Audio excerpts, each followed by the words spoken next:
ที่ประกอบคิวประกาศนาบางกระโซมกับฝ่ายปกครองบางตองกับเป็นดาซอนแต่ปกครองบางกรมหรือว่าก่อนได้เป็นตัวกระโซมบางกับฝ่ายปกครองต่อประเทศราประเทศละปกครองอาดอมลุกตีออกงานในออกงานโปรเตียน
มันเคยอยู่โอ้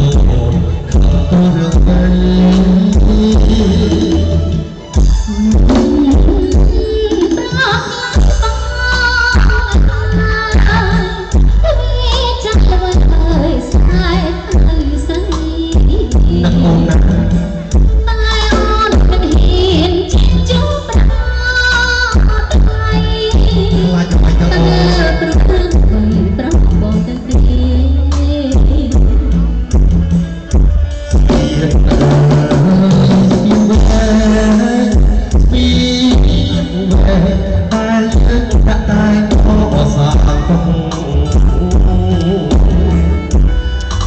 เดินออ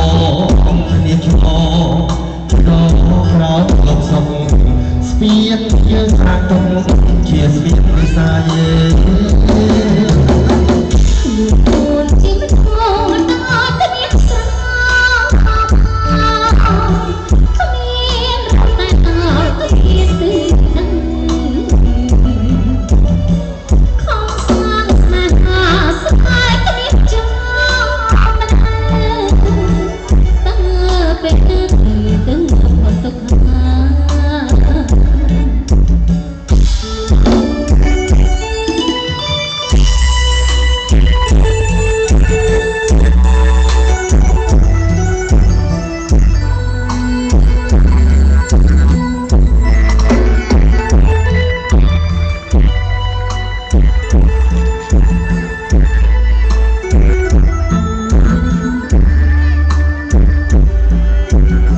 ពីព្រោះថាព្រះអង្គបាទជួលមកអស់លុយមកកដោចឹងពុទ្ធបរិស័ទបងប្អូនបាទជាវិយុទ្ធបាទទាំងចំណុចជាវត្តស្រុកក៏អត់ដែរផ្ទាល់ក៏ដូចជាបងប្អូនដែលជួយមកពីបណ្ដាស្រុកឆ្ងាយភូមិឆ្ងាយបាទគោរពអញ្ជើញឡើងរួមកំសាន្តសប្បាយទាំងអស់គ្នាដើម្បីបាទយើងសប្បាយរីករាយហើយទទួលបាននៅបុណ្យដែលយើងបានធ្វើទៀតណាហ្នឹងហើយធ្វើទឹកដីច្រើនក្តីតាមពជាជ្រះថ្លាបាទចូលបុណ្យបាននៅក្នុងព្រៃនេះអញ្ចឹងទេយើងរួមកំសាន្តសប្បាយ